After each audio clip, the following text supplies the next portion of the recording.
traffic, Copeland 4041 uniform, departing 11 for Isreal. Gliding in Israel, I would say, without being too hyperbolic, is of biblical proportions because a lot of the biblical stories are right there.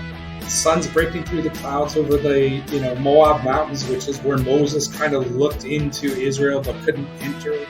And then we're flying over the fortress, and there are kids on summer tours that hike up there in the middle of the night just to watch the sun break over the ridges and the mountains, and there we are.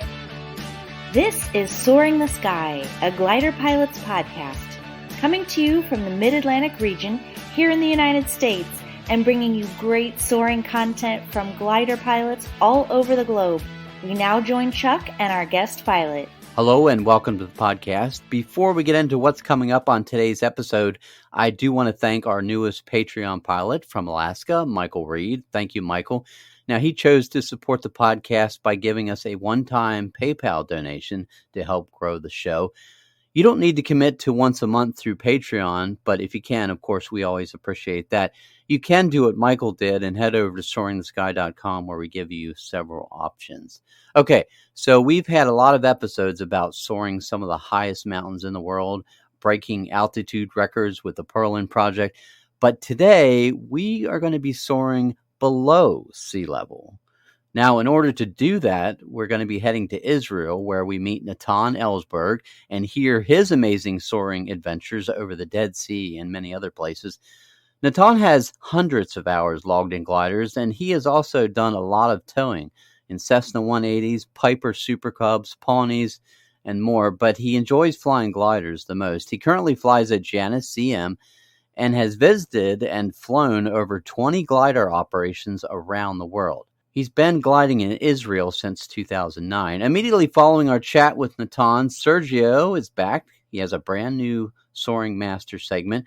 Sergio, what do you have for us today? Hi, Chuck. Since this is the first episode of this year, we are going to talk about soaring goals and how to set them in a structured way. I know that this will be super helpful for all pilots out there and also can be applied to many of our life goals. Thank you, Sergio. Now let's get into today's episode with Natan. Natan, welcome to the podcast. Happy to have you join us today from Isreal. How are you? I'm doing well, Chuck, and thanks for having me. How are you doing? I'm doing great, absolutely. Morning here and afternoon there, I believe. Correct. About a 7-hour time difference from the East Coast. Thank you for joining us. We have a lot to talk about, but first, as always, we want to get started with your aviation story. So how did that get started? So I've been listening to a podcast or two, and I know some of the people that you've interviewed. I'm going to say kind of like Bruno, that I heard him and I was just inspired. When I was like 4 or 5 years old, I thought I was Superman and could jump off like cliffs and things like that. Right. So I think at the age of 5, I tried it. We were doing the summer in Cape Cod, and there was some lighthouse there on this rocky cliff, and I just thought I could just run and clear the cliff and the rocks and everything. I landed on my ass. It was like for like 3 or 4 days, like bruised and beaten and whatever. And like I guess I learned I couldn't fly naturally. Right. So then fast forward about 6 years later, we left New York City and moved to the suburbs, and we bought a house that was the last house on final to an airport that's now closed, called Ramapo Valley Airport. And at the age of 12, I think, I'd started going up to that airport just to kind of see what was going on there. My dad used to fly like Piper J3s in college. He never got a certificate, but he was very encouraging. And at the age of 12, I started getting rides from just a bunch of like New York City businessmen that had their Cesnas and Moonies and all that stuff there. And I realized that if you could sit on a phone book and get your feet on the rudder pedals, that you could start learning how to fly. So yeah, it all started there. I was ready to sell on my 16th birthday. Did my written test, and at 8 a.m. I got to the airport in the 172 and went around the pattern for the first time. So that's where it kicked off in the power world. And then I went for another about 250 hours, got myself to Penn State University.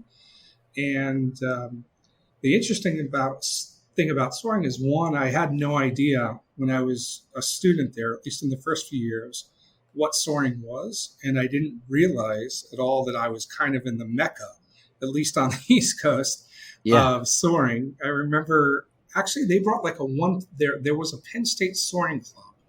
And I remember they brought a 126 and put it together like on Old Main Lawn, like during some student, kind of activities day. And I looked at that glider. I was like, that's for kids. I'm flying aerobatics. I got my instrument rating. I'm like, who cares about this thing? And then one day in my senior year, I was doing a research project, and my instructor, Ken Farwell, who taught me to fly instruments and aerobatics, said, "Hey, I'm going to go over the hill and tow some gliders. Do you want to come with me?" I was like, "Well, yeah, I guess I don't have anything better to do today, so let's go see what that's about." And I'd say that day really was like in some respects, the start of my life. So that was over at Tom and Doris's place, which I'm sure you've heard about. I think people have talked about it here over in Julian. Yeah, absolutely. And I sat there on the ground watching my instructor tow gliders and didn't think much of it. And then the Globe 103 is coming back over the field. And I'm like, okay, I see where it is. I know how to land a plane without an engine. It should be on the ground in, 2 or 3 minutes. This will be interesting to watch. Right. And instead of landing, it just kept on circling and circling. It didn't look like it was going anywhere. I started scratching my head. I was an engineering student, thought I knew a thing or two about the laws of thermodynamics and couldn't figure out where the energy was coming from the system. And then, after 5 or 10 minutes, it just kind of flew away. And I was going like batshit crazy. Like, what is going on here? So finally that glider landed. The instructor in the backseat was none other than Doris Grove. And I don't know if I went to her and shook her by I was like, what is going on? She goes well, just get in and I'll show you. And I was like, okay.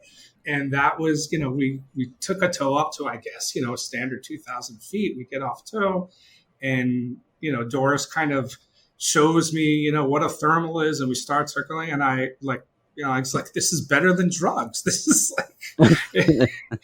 I was like, that was it. That ride kind of changed my entire trajectory in life, not just for aviation, but from there, it actually brought me here. So that's how I got started. Oh, that's awesome. I'm excited to hear about Isreal. And you said there's 4 clubs there in Isreal to fly gliders, and there's quite a few pilots, right? Correct. It's funny, in Isreal, there's this kind of pecking order, and you have military pilots, and there's a strong tradition there. But even in civilian pilots, we all have our pilot's license numbers. My civilian pilot's license number in Isreal is number 7,165. So first of all, I can tell you that there were 7,164 people before me that got certified by the Civil Aviation Administration to fly aircraft of all sorts here in Isreal. Right. That was back in 2009. I got my Israeli license.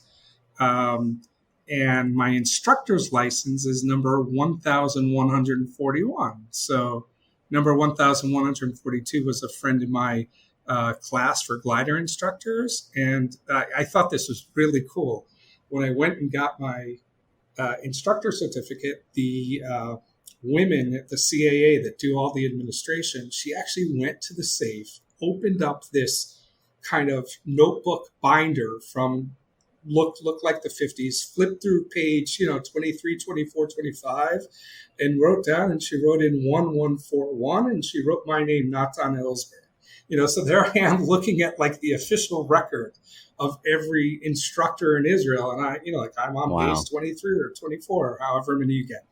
In terms of soaring, there are actually 4 clubs here in Israel, and altogether, my guess is about 200, active soaring pilots. When I say active, nice. Probably, that probably have like their current or flown in the last year or two. Wow. 2 major clubs and 1 very minor club and a half a club visiting on another club's field. So yeah, there's 4 of us all together. Oh, very cool. So before our chat, you said you've flown at least 20 glider operations around the world. So far, I have to ask, what has been your favorite place to fly and why? Okay, so that's an interesting question, because as I think about it, I can't really figure out a favorite. But when forced to think further, I think what I would single out is the places that I enjoy the most. I think is pretty simple. Are operations where you end up like sleeping on the field, or have housing or things like that. So places like Lasham, which I know have been talked about, Seminole Lake, Estrella out in Arizona. But even when our club goes camping in the Dead Sea and for 3 or 4 days are in the desert, I think what I really enjoy most about a soaring site is the social aspect to it. Is, waking up, in the morning, looking at the gliders and going to sleep and tying them down at night, sitting around with people at the barbecue or whatever it is that we're doing and talk about, yesterday's or the day's accomplishments. I think, out of all the places I've been, those types of places that facilitate that type of interaction, and plenty of clubs as well that have that, whether that be in Europe or in the United States. I think those are going to be my kind of favorite places. Yeah, and there's a lot of that in the soaring world, which is really nice. Correct. No matter where you're flying. Now, you're currently flying a Schempp Janus CM, and for those that are not familiar with this ship, could you tell us more about it and what you enjoy the most? Sure. So the Janus ours is a 20-meter twin-seater. It's built by Schempp, so it's actually the predecessor of the Duodiscus. We get a 43-to-1 glide ratio, so it's not the top of the line today Arcus, but it's pretty respectable. In terms of 2-seaters here in Israel, maybe there's 4 or 5 other ships that are comparable. There's a Duodiscus here, or 2 in the different clubs, DG 505. Our club actually has a non-motorized Janus, so it's one of the better 2-seaters. In fact, I don't know if there's anything really that's significantly better here for 2-seat flying. And ours, with the engine, the fuel, and my partners, we're all heavy, so we go fast, which is nice. We don't take water ballast with us, but we've got an engine, and sometimes we'll put in full fuel, and we'll be right up to the maximum weight in the front and back seat. It's cool to pull up next to another glider on a cross country and just kind of watch them slowly go down while we go forward. So that's a good feeling. The engine certainly helps. It gets us out of the waiting on line to take off, which is always, nice to kind of skip the line. But, I don't know if anybody else has talked about it, but an engine, it's kind of a double-edged sword. There are advantages to it, but having it back there as well as sometimes is, I'm not going to say more trouble than it needs to be, but it's for those that don't fly with an engine or don't have that ability. Everybody thinks, oh, well, it's just so easy. You can take that out and use that anytime you want. And that's not really the case. Yeah. So there are some advantages with it, but we got plenty of room in the back. I have 3 partners. We own it as a syndicate, so I'm the 4th. And luckily, one of my partners actually is a long-time A&P and probably, one of the most long-time mechanics in the soaring area in Israel and in airplanes in general. So to have him as a partner, is a huge benefit for me. I've been in that syndicate since 2016 or something like that. And the amount that I've learned beyond just soaring about, but actually being an owner with 2 left thumbs, working with my partners there has given me countless insights.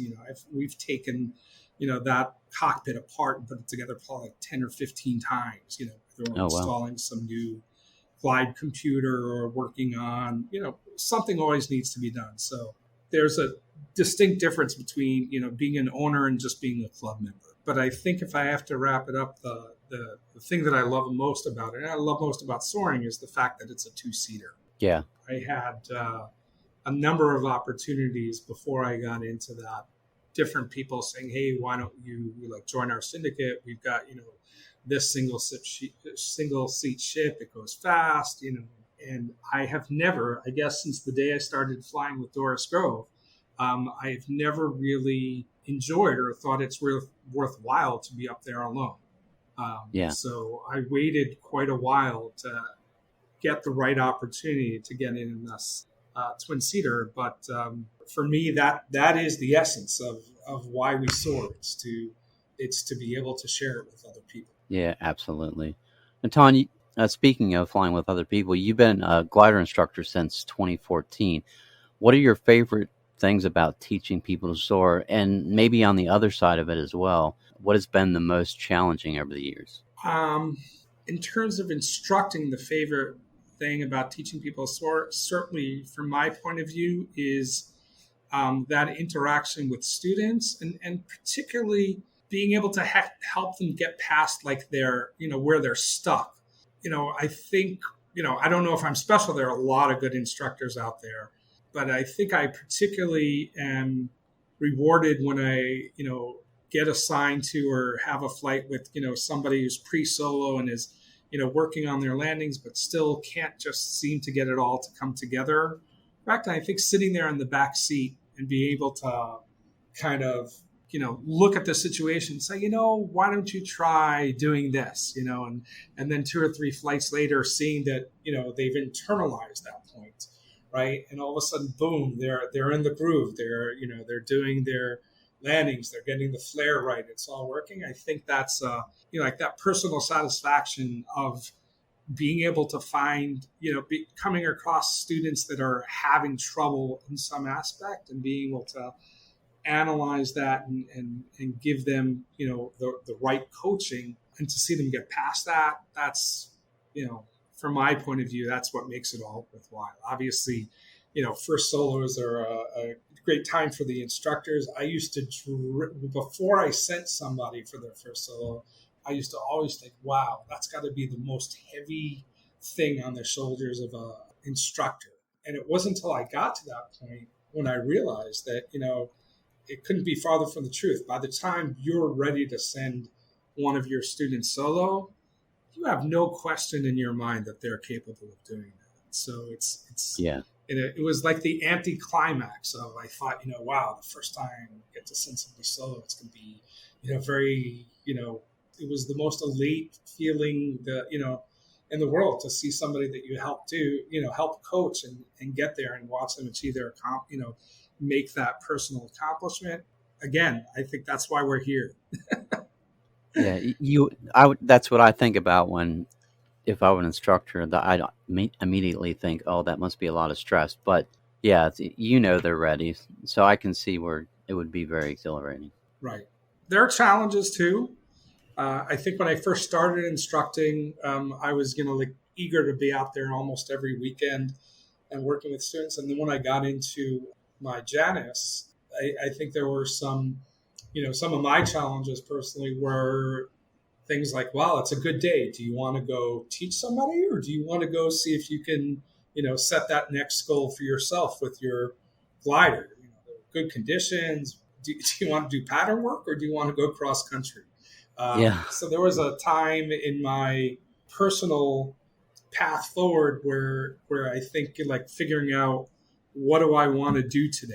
I was also flying the tow plane, and we'd have different duty rosters for different positions. And, you'd see this weekend fill up and the next weekend fill up, and say, wow, the next time I'm going to get to fly for myself isn't going to be for a month, and then who knows what the weather's going to be. So that's been a challenge. I think over the past few years, I've kind of gotten over that. I think I'm still always happy to fly with the student or fly with somebody new and again, show them what soaring is all about. So, there are days where I like to go with my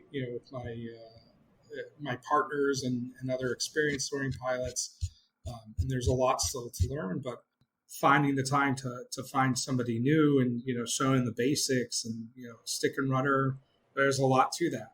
Definitely a big sacrifice as instructors, because they're, I'm sure on those beautiful days you're thinking, oh man, I'd like to take advantage of this.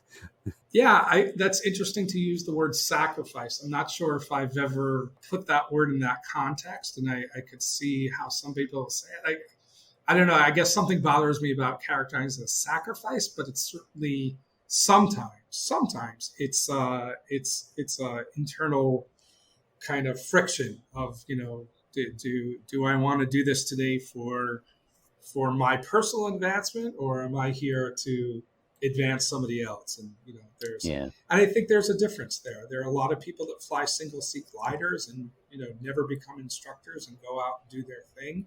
That's not me. It's all about being up there in a two-seater and either learning from somebody that has more experience from you, and or being the leader and being able to share some of your experience with others. We always love to hear stories from the cockpit of the glider, and I'm excited to hear about some of your most memorable flights, good or bad.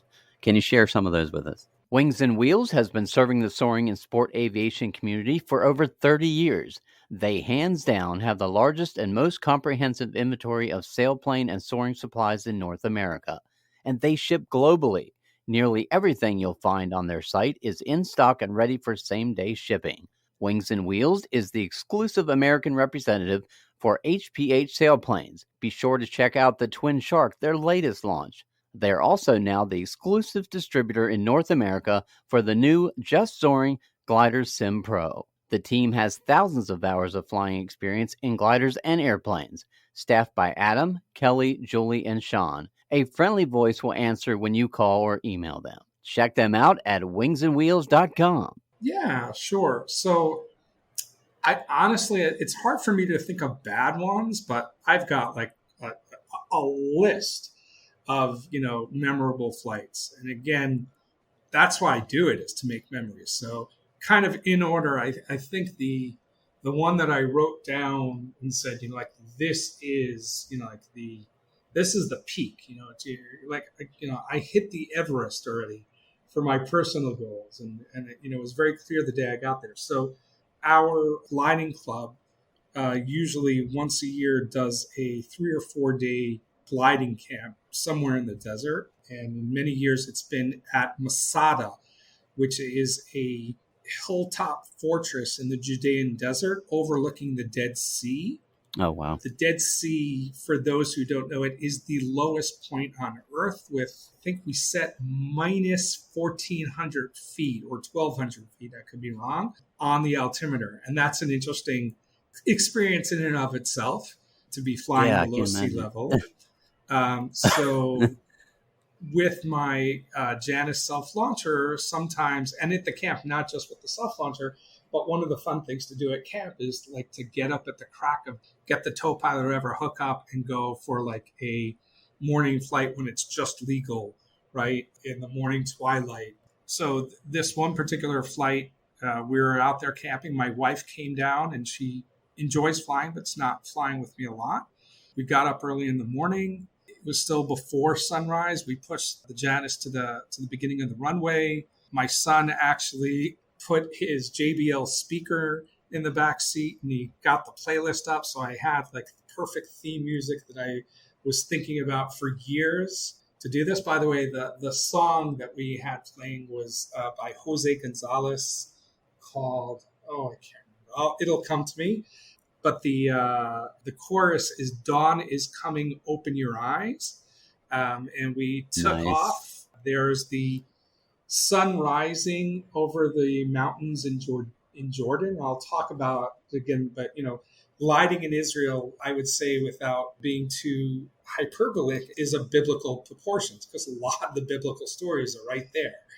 So we're taking off. There's clouds. Sun's breaking through the clouds over the Moab mountains, which is where Moses kind of looked into Israel but couldn't enter.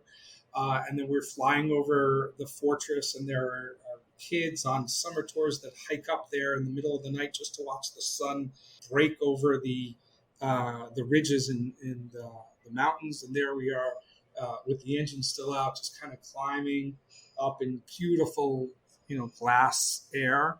And I had developed this technique at the camp. There's a wadi or a ravine, Nahal, called Nahal Tseilin. And it cuts through the desert mountains in the Judean desert, and it starts about 15 kilometers further in from the Dead Sea, and it winds its way down, and finally it opens up and spills out into the Dead Sea. So one of my partners, when we're taking the gliders down there that year or the year before, said, you can actually fly through that canyon. And I was like, really? I was like, yeah, check out, So I went to Google and I looked at looked at the ground terrain. I'm a civil engineer, so I do mapping and profiles and stuff. And I was like, yeah, the ground's going down, all the time. If you follow the stream, it's always going down at, some grade. And well, my glider goes 43-1, which is well above that. So, I guess I could do it. So the first few flights, in practice flights, we, kind of ducked down a little bit below the canyon walls. And finally, like at this camp, I was like, boom, I can take this thing right down, 100 feet off the ground and fly, a good 600-700 feet below the canyon walls, snaking through the canyon until you get out of there. So, the start of this flight was the music playing. We shut off the engine. I tell the controller, who's always watching us in Israel, I'm going to be off radar for the next 5 minutes. Don't worry, we're not a threat, but you'll see me on the other side. And we just take off zooming through the canyon. I got down with that with my wife. Then obviously we did a final glide pass, 250 kilometers an hour right over the camp on the runway, and came around to land. And Nice. I remember getting out and telling one of my partners, like, that's it. I'm ready to sell. Like I've hit the high point on the Everest. I don't think I'm going to ever get better than this. So yeah, that was definitely one for the books. Beautiful. We do have a bunch. There's 2 or 3 more, but one thing I didn't kind of say it earlier about the peculiarities of soaring in Israel, or the things that make it unique, is I do hear every once in a while on your podcast, people would say, "Oh, I had this amazing experience with a hawk, or I got to soar with an eagle or a stork or something like that." And that's all well and good, right? And I understand that. I don't know if you've come wing to wing with a hawk or something like that. It's a great experience. Yeah, a few times, absolutely. Yeah. We are in a migratory path in Israel, so we connect Europe and Africa. And we get millions of migratory birds that come through Israel. Wow. Where we soar, it is not uncommon during the 2 peak seasons, spring and fall, to hook up with 600 storks. Or, just, oh my goodness. And you can, if first of all, they obviously mark the thermals for you. Yeah. Sometimes you can just, get lost in them and fly through them, and they'll, it's kind of like driving a golf cart through a field of sheep. They all seem to, move away just before you hit them. But wow, it's something that I think is somewhat unique to Israel. There might be other places, soaring sites in the world that have this, but we certainly get some of the best encounters with soaring birds that you'll ever get in your life. So that's a true thing to look back on. There was one particular flight where I was with one of my friends alone in my glider, and we were out for not a very far flight, maybe 15 or 20 kilometers towards the sea, and we look back towards our home base, and we see what looked like an explosion or a puff of smoke in the air. We couldn't figure out what it was. We thought, I don't know, maybe a missile went off, or I don't know. Right? We live in a tough neighborhood, So we watched that area for a few seconds, and we realized that this was a flock of starlings, but I'm talking more than 10,000. And if you've seen, these starlings fly, they fly in these swarms, like schools of fish. And we were able to get the glider without the engine right back. We flew straight for them. We were besides ourselves in elation. I'm like yelling at my partner alone. I was like, "Is your camera working? Like, don't screw this one up. Like, this is not the one where we record, where we get down on the ground and I didn't hit the record button." I was like, "Yeah, you got it." Like, yeah. We are circling around these starlings for like 15 minutes in zero lift. Wow. Apparently, they also know how to find like the minimum sink area, and they were making just all sorts of shapes, like one of them looked like a question mark, and one of them looked like, I don't know, a flying saucer. And I think like there are some flights that I think other, soaring pilots or pilots have. Like, very few people in the world will ever see this or will ever be able to experience this. We haven't been lucky enough to see those starlings again in that same area for the past 6 years. So I think that's that again. I don't know if it's not necessarily the migratory thing, but I think there's a certain season where they're likely to be out. Yeah. And I think the other story, I guess, about a kind of interesting flight, and again, it goes back to why I fly, is there was a time before I was an instructor where I was really eager to take like anybody flying. So in the club, like there was this also like, who's going to take visitors flying, right? So you had to be a good enough pilot, not an instructor yet, but that you could do orientation flights or visitor flights or whatever. So I was kind of like on the list and always happy to take somebody out. So one day I got a call from whoever organizes the list in the club and said, "Hey, Natan, are you going to be coming and flying on Friday?" And actually, I had made plans with my wife to do something else that day. So, we're talking earlier about that internal conflict and like what there are other things I'd like to be doing. And I was like, well, I wasn't really planning on coming on Friday. Surely you could call somebody else, right? There are other people that take a non-pilot flying. And he says to me, "Well, he asked for you." And I'm like, "Really? He asked for me?" I had no idea. And I was like, and then, it sort of hit me. I was like, wait a second. If somebody actually asked for me by name, I can't remember what I was going to do that day, but I'm not sorry. But I was like, if somebody actually asked for me, I didn't know that anybody wanted to fly with me. So I was intrigued. I was like, yeah, I guess so. If they insist they want to fly with me, it's like, yeah, they only want to fly with you. And I was like, really? So I didn't think about it too much. I got to the airport that day, and when I pulled up, I saw it was this, person that wanted to go flying with me and a few of us other family members.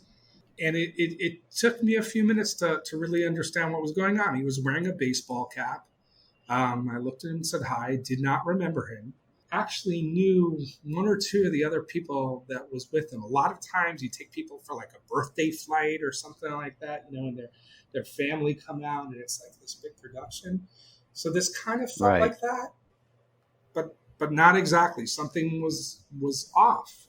And I think he took off his baseball cap and he was bald. Finally, like the cogs in my brain started working and said, okay. So this obviously was like a bucket list thing. I think he had flown with me a year or two before his diagnosis. And apparently one of the things that he still wanted to do was to have, another glider flight. And, it dawned on me, like, again, this is why I do this, right?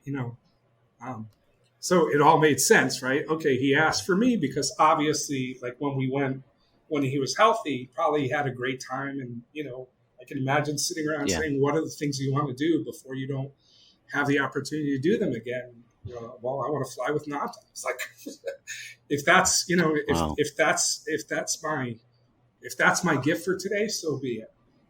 So the flight was a fairly, it was towards the end of the day, maybe somewhat symbolic. I guess like the sun was just starting, to set, or getting these beautiful colors. And I have this kind of routine when I'm flying somebody, especially if I'm flying and think in the front seat. I talk to get them to talk, so I know that they're not, frozen on the stick.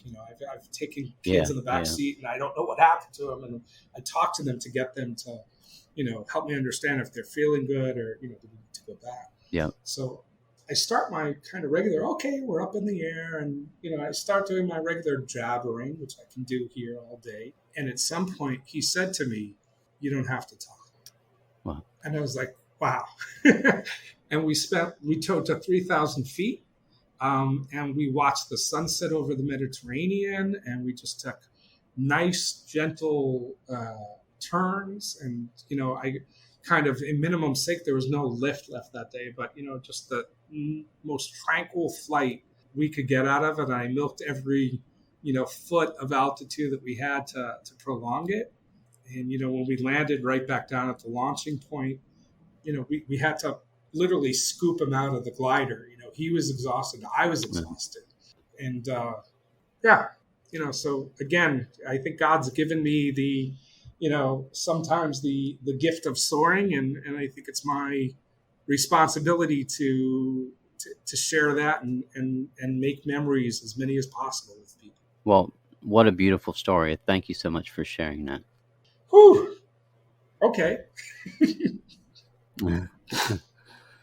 One of the most important things we like to focus here on the podcast is safety. What advice would you give someone if they were to ask you, how can I be a better and safer pilot? I think that's a really interesting question. I'm going to start with a personal kind of confession. When you go through the human factors training, we talk about like the different kinds of pilots. I can't remember, like there are like 5 stereotypes. I think Tom Knopf writes about it in his book, but others. And there's this anti-authoritarian, right? So I grew up, I was an anti-authoritarian. I didn't think that the rules were really, applicable to everybody. And me being like a good stick and superstar, didn't really think, that I had to obey them all and stuff like that. But in my years, and the fact that I've, survived many of those stupid things when I was younger, in power flying as well, I think the best piece of advice in terms of safety is to study accident reports. I actually had the opportunity about 10 years ago to become certified by a course that the kind of Isreal NTSB was running, and they wanted to have like a cadre of, a few dozen people in the aviation industry, that if there was any type of, major accident, and thank God so far there's never been like a major serious accident. They wanted to have people that had basic understanding of the methodologies in terms of crash investigation. So I took that course, and I think the interesting thing that I get out of it is, when given some situation, I always try to think to myself, think about how they're going to write about you in the report. And right. So here's a perfect, for instance. It wasn't going to be an accident in the air, but it would have qualified for an NTSB investigation. We were having some problems with the tow plane. The battery notoriously would die, and we have a way to hook up jumper cables and kind of jumpstart the Pawnee. So it turned out, in the configuration that our plane was in, is that you could connect the jumper cables to basically the batteries. There are sometimes batteries in the back, batteries in the front. This one was like, I guess in the engine compartment or near there, and somebody pulled the Jeep up, and there I am putting on the cables to start the meat cleaver on the front of the plane. And I realized I'm boxed in, like I've got the cables here. I've got the wing strut and wing behind me. I've got the Jeep here. And I'm like, I think to myself, okay, we're going to start the engine. And then what are you going to do? Like, how are you going to get out of this? And I said to myself, wait a second, folks, before we start the engine, let me reposition myself, get myself behind the wing and out of the, out of the danger zone. Yeah. And again, it hurts I could just see writing the accident report, stupid idiot gets killed by the propeller because he put the jumper cables on, didn't figure out that it's probably not a good idea to start the plane while he's standing there, right? Because there's no way for him to escape. So I think, if you can kind of imagine what they're going to write in the accident report, maybe that, if you have that insight to understand it. But I'd go further and say, also try, again, somebody else said early on your cast, you get two buckets, one of experience and one of luck. And you better hope that your experience gets filled up before your luck runs out. But obviously there's no substitute for experience. And I've, been flying close to 40 years, I guess now. So I've got a good amount of experience, but I think as an anti-authoritarian, I think it's interesting for especially new students, whatever, the more that they can understand what's behind the guidelines. What is the story of why we shouldn't cross, over a certain line on the runway? It might seem frivolous to say that we should keep the runway area clear, but having flown, for instance, the Pawnee, and after, however many thousands of landings I've had and flying the tow plane, it got away from me and I ground looped once. And the ground loop took me off the runway and literally maybe 20 feet away from some parachutists on an operation. And they were a certain distance away from the runway, so it was fine. The plane turned around or whatever. But again, I had that same spinning meat cleaver in front of me. And, I think it's an experience like that. For me, every time I'm out at the field, if I see somebody not really respecting not just the runway environment, but the 20 or 30 feet next to it, it really gets me going. So when we clear the glider, we land in my club, we land on an asphalt runway, and then we clear it off to the side only after landing and, get out and push the glider all the way across the yellow line. Once you cross the yellow line, then, go and hook it up and tow it back or whatever.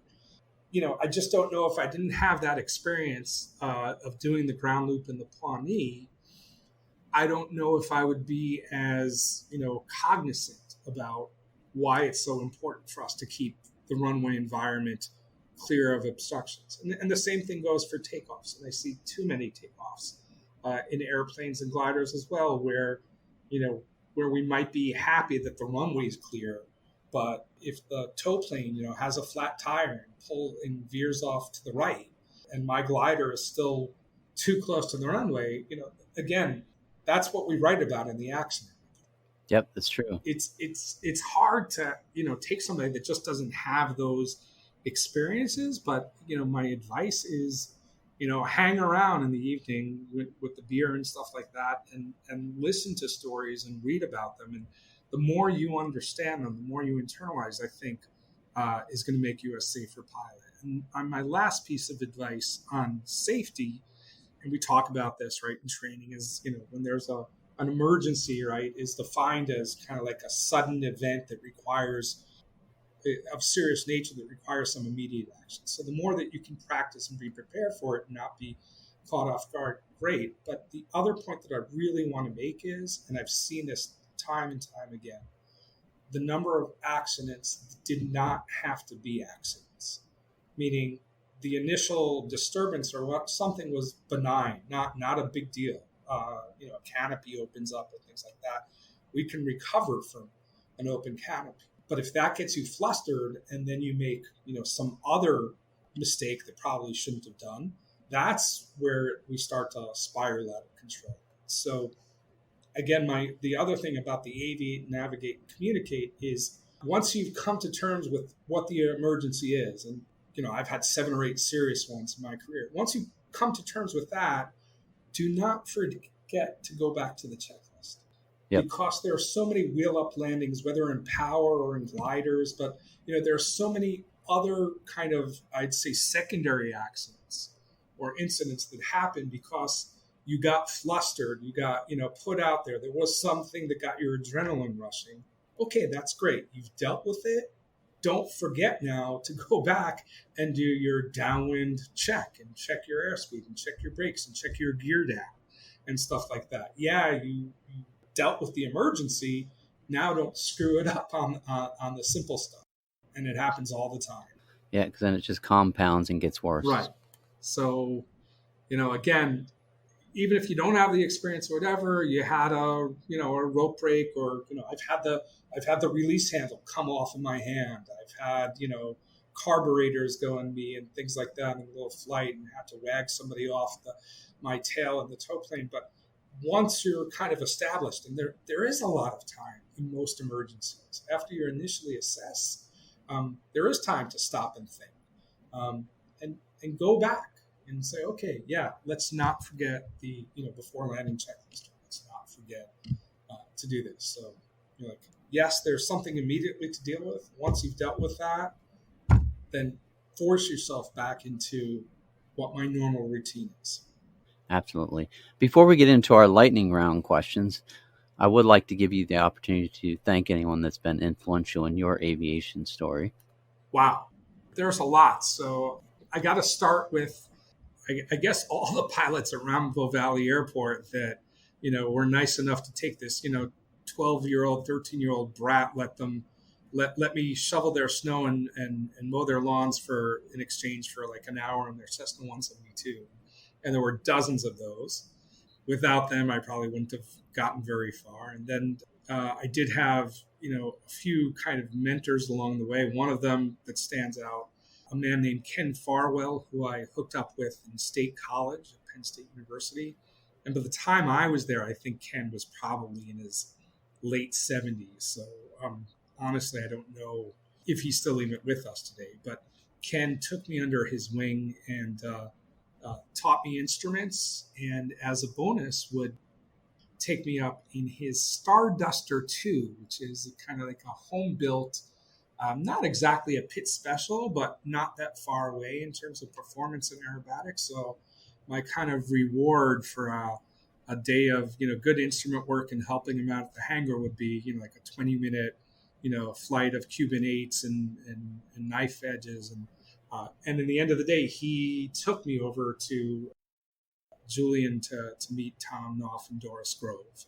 So obviously, sometimes I feel like I had all these, I guess where I am here in Israel, kind of far away from where the heart of everything is. I had the ability to fly with Doris Grove with my first ride. Tom Knopf as well. I'm sure flew the tow plane on numerous times when I was the first early student. I don't know if Mark Marmer has been mentioned in your podcast before, but he was Dr. Mark Marmer is a professor of aeronautical in the aerospace department in Penn State, and he actually did some foundational work on winglets. A lot of the modifications that you'll see on some of the older ships, like the LS, 3s or 4s. I'm talking about the stuff that not built today. You'll see a lot of times in parentheses it says it has the Marmer winglets. Well, that's Dr. Mark Marmer. So he was the advisor of our soaring club. And so those were back in those foundational days of, wow, I got to fly with, all these people that made their mark on the soaring community. Personally, I had here in Israel a mentor named Hugo Marome, who I hooked up with way too late in my career, but again, no longer with us. He was one of the kind of founders or influential people of civil aviation from Israel from the War of Independence. Was very fortunate to learn a lot about airport design and airspace, and I worked with him on dozens of projects for about a decade. He really got me back into flying in Israel. I took a hiatus for about 15 years when I first moved here because I didn't know the language and I didn't have enough money, and I started raising a family, didn't have the time.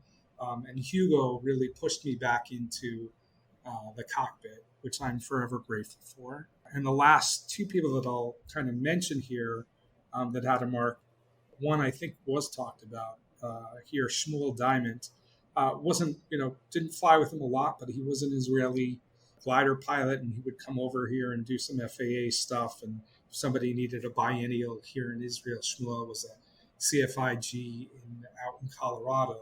and unfortunately, he had a fatal crash, I guess about a year ago or so, maybe less than that. There's been other talk about the fateful incident out there, Colorado, with the microbursts, and certainly he's missed. And the last person I'm going to mention is one of my dear friends, Aaron Pankin, who flew out of Randall Airport, as well met his demise through aviation. He was flying actually at the glider club. He was not flying the glider; he was flying his Aranca Champ, and there was a unfortunate accident takeoff. Aaron was one of my best friends and would come to Isreal usually once or twice a year. We would aviate back in the United States, and we'd come out here and fly my Janus. And it's been 3 years now, and I miss him. So, there are a few people that I look back upon this career, and certainly the ones that are not with us anymore. I bow my head in respect and grateful that I did get to know them. Natan, we want to get into the lightning round now. Just a fun question and answer. If you want to skip any of the questions, you can do that. So what do you think? I'll give it a shot. All right. I know you had mentioned this, but it's kind of funny. This is actually my first lightning round question today. But what music do you associate with soaring? Classic, rock, theatrical, or nothing beats a chirping vireo? I think my answer was that particular piece of music, "Stay Alive" by Jose Gonzalez, is my kind of like anthem. But there are others. I guess whether it's rock or whether it's something else, I've always thought about what is the appropriate music that you want to play for a student on his first solo, or when you make the video. If you're going to get on the radio and pipe it through the on the radio while they're soloing, like, what is it? Right. Mine is "Stay Alive." Dawn is coming. Open your eyes. Nice. Biggest item in your Landau kit? My Landau kit, or my Landau experience, only has 2 official field landings, thanks to the engine.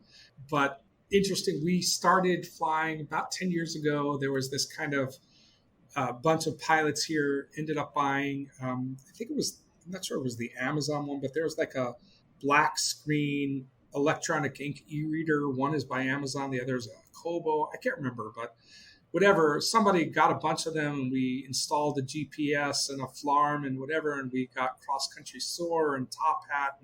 And so in the end of the day, we had this really cool glide computer, which was totally sunlight readable because it was using the electronic ink kind of black stuff, so you could see it perfectly in daylight. It wasn't such a great computer. The screen lag was horrible. But here's the thing.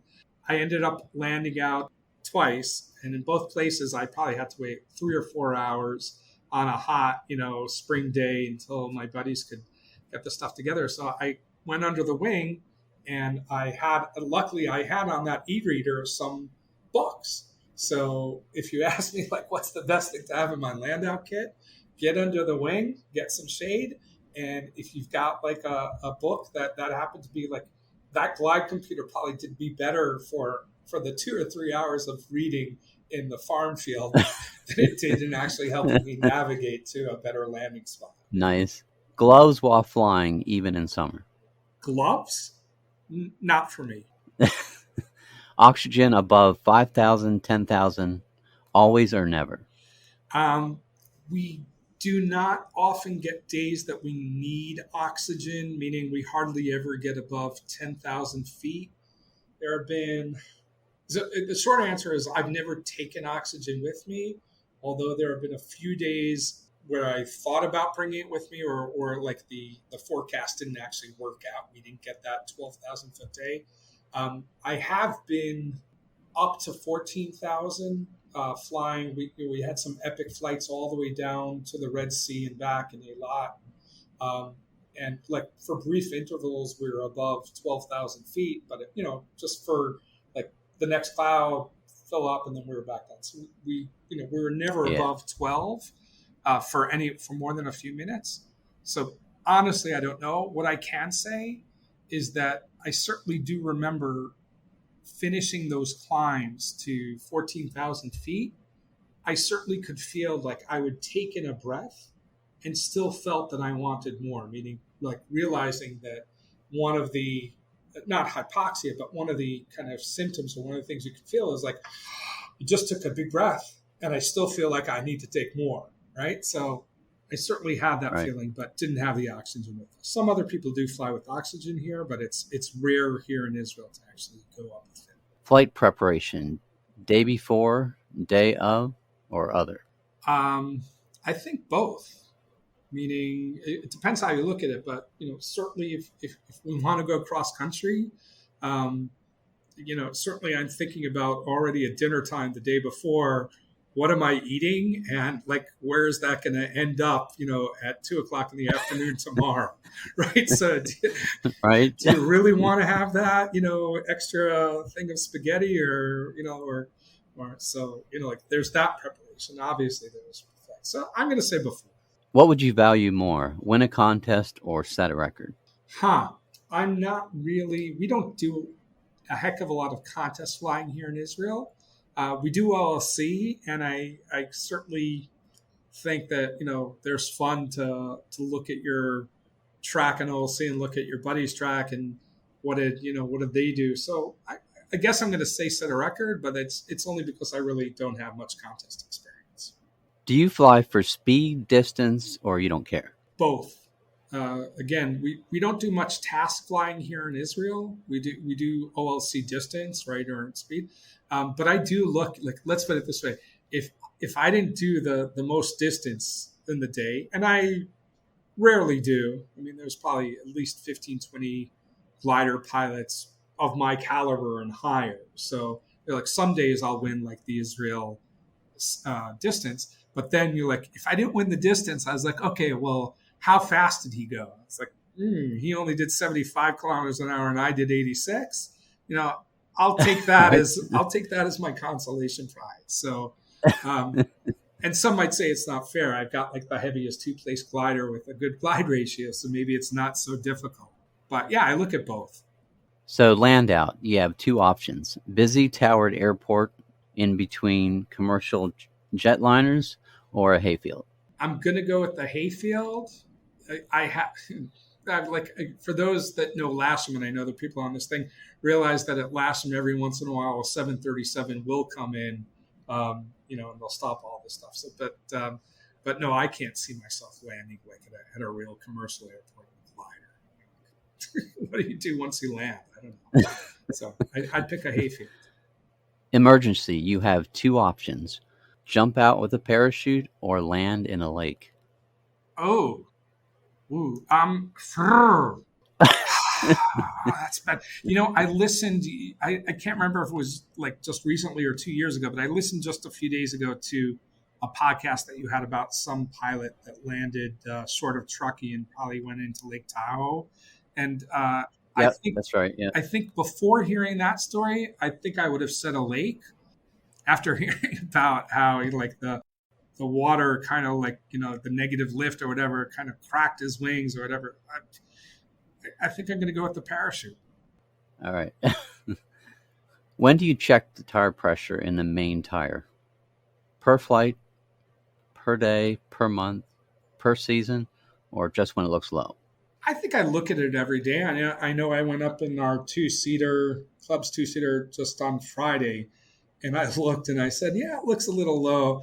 I think we took off, even with it a little low, but I'm pretty sure that like when we got back on the ground that somebody put some air in it. So I do look. I guess if we can roll it out to the flight line, I kind of think we're okay to fly, but I'm not necessarily recommending that. That's my anti-authoritarian. What is your favorite soaring video, if you have one? Favorite soaring video? I don't know, but I would say this. I'm certainly a fan of Bruno, and I've been out to Salt Lake a few times, and we've had lunch, and certainly want to aviate with him and Will. I've been down to Nephi. He wasn't there that day. So I guess I'm a fan of whatever Bruno does. But I think in general, as I was talking about the birds, I think being able to capture birds in flight is an art, elusive art all in and of itself. So I take my hat off to anybody that ever gets like a good rendition of what it feels like to soar with birds. So I'm going to go with videos. I'm going to go with soaring with bird videos, and anybody that's made one that really can get somebody that's not been up there that true feeling of what it's like to have, like, a soaring bird with a 2 or 3 meter wingspan flap his wings next to you in the air. If you can capture that on film or whatever, great, power to you. Nothing like it, absolutely. So, someone is going to be in your area in Israel and they want to go soaring. What would they need to do? That's a really good question. The short answer is call me. So one, I speak English. Not all of my colleagues speak English, Right. but definitely give me a call. Whether if you want to come with me, and again, I'm always happy to take people, and I'm happy to say that around the world in the 24 spots that I've flown, I'll call ahead and I'll fly with other people. So that's why I'm here, like the James Taylor song. That's why I'm here. I'm here to take people flying. So give me a call. Even if not, I'll hook you up with people that will take you up. Unfortunately, and we kind of glossed over this at the beginning when you asked what's peculiar or what's interesting about Israel.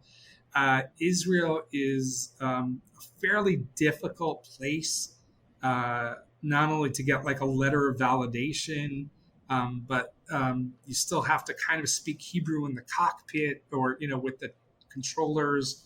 We fly in controlled airspace everywhere, lots of Air Force bases. So unfortunately, some of my friends visiting pilots that would be perfectly capable of, getting checked out and they're perfectly capable soaring pilots, unfortunately can't really go on their own here in Israel, again, mostly because of the neighborhood that we live in.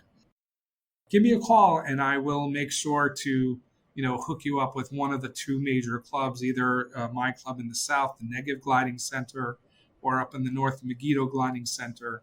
If we don't hook up personally, I'll put you in touch with the right people that will get you up. All right, I'm going to put your email in the show notes if that's okay. That's perfectly fine. All right, great. Natan, I appreciate that. Man, I've had a blast talking with you today. Well, thank you so much for joining us. It's been a pleasure, and I appreciate you opening up your microphone to hear a little bit about what's going on here in Israel.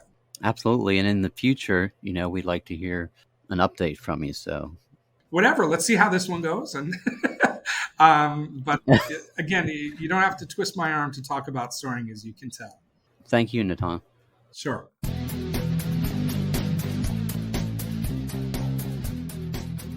Hi everyone, Sergio from Soaring Master here.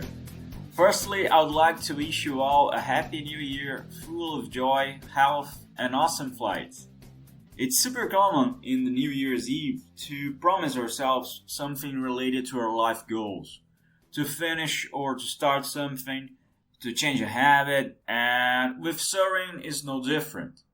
Unfortunately, some soaring goals are not achieved due to external factors, but many aren't achieved because they are poorly defined goals. Like, this year I'll become a better pilot. And that's unfortunately a vague objective, and it's hard to keep track of it. How would you know if your efforts are in the right direction or not? Due to the low quality of many soaring goals, it's common to end a year without having that feeling of accomplishment about our soaring goals. And since this is the first episode of this year, I'll share some simple ways of improving your soaring goals quality taken from the Soaring Master course, and go through some ways of better planning your efforts to achieve them. I would like to propose you one thing this year. Let's make these episodes, these interviews from the show, the Soaring Master segment, a journey of self-improvement as soaring pilots that starts right now and will only end in December 24, hopefully with an accomplished goal. So to start with, let's discuss how to better set our goals for this year. Here, we are not talking about task goals, we are talking about major accomplishments, about major goals. And that's why one shall always focus on setting specific and measurable goals, like accomplishing a silver badge or flying your first 300-kilometer task, or improving, say, by 15% your maximum achieved cross-country speed. If you are having trouble with weather forecast or task setting, as an example, you can join a specific course about the subject or buy a book and finish studying it within a very specific time frame, say 2 or 3 months. So the objectives must be time-bound. You need to have a limit. You need to specify a time frame for its accomplishment. The thing about these goals that we have previously mentioned here is that they are all well defined, they are very specific, and they are time bound in a way that you know precisely when you have achieved them. They won't be vague like, I want to be a better pilot next year, for instance. You know when you have achieved what you want. Another super important thing about major goals is that they need to be realistic. How one can set a goal of winning a national competition if the pilot has never joined a competition before, or if its cross-country average is way below the competitor's average. Goals also need to be attainable. Are you prepared for this goal? Do you have the training for it? Do you have full conscience of what it takes to achieve the goal? Do you have the means for it? Do you have a glider at your disposal, retrieval car, ground team? You have the logger? You know what the rules are for setting a record or not? Well, if you haven't given any thought about these aspects before setting your goal, do so. There might be some pieces that will need to be sorted out before the next season, but we all have a new year ahead to work on the gaps that are separating us from our dreams. As you analyze your goals, you'll find that most probably one of them might need to be broken down into smaller ones, like joining a soaring camp or having wave instruction, for instance, or to transition to a new class of sailplanes, or joining a competition for the first time, a regional one first, then finishing the same regional between 5th and 10th. Some major goals might need to be broken down in 2 or 3 years, but hey, time is our ally. Experience is built upon exposure, so don't feel frustrated if a goal is 2 or 3 years ahead. Some things do take time. The main thing is that when you start analyzing your goals in an analytical way, like the way we are doing here, you're already taking a big step towards it. So now let me ask you, what's your goal for this year? What's your goal for the next season? I would love to know what you're planning, so I will open a question box on my Instagram account if you want to share it. Check out on Instagram the account @SoaringMaster. Well, in the Soaring Master course, we go through 2 different goal-setting methods for soaring, which greatly helps pilots define their next steps. This year, I'm going to open a new Soaring Master course class. For more information, check out my website, soaringmaster.com. See you in the next episode. Take care, guys. If you would like to say hi and let us know where you are enjoying the podcast, we would love to hear from you. If you are a glider pilot and want to share your aviation journey, contact us at chuck@soaringthesky.com or send us a message on our website at soaringthesky.com and Chuck will get in touch with you. We hope you join us next time for another soaring adventure here on Soaring the Sky, a glider pilot's podcast. Soaring the Sky is written and produced by Chuck Fulton. Original music for the podcast was written and produced by Kim Spangler. Graphic design for the podcast was created by Zachary Fulton. Voiceover work was done by Michelle Perez.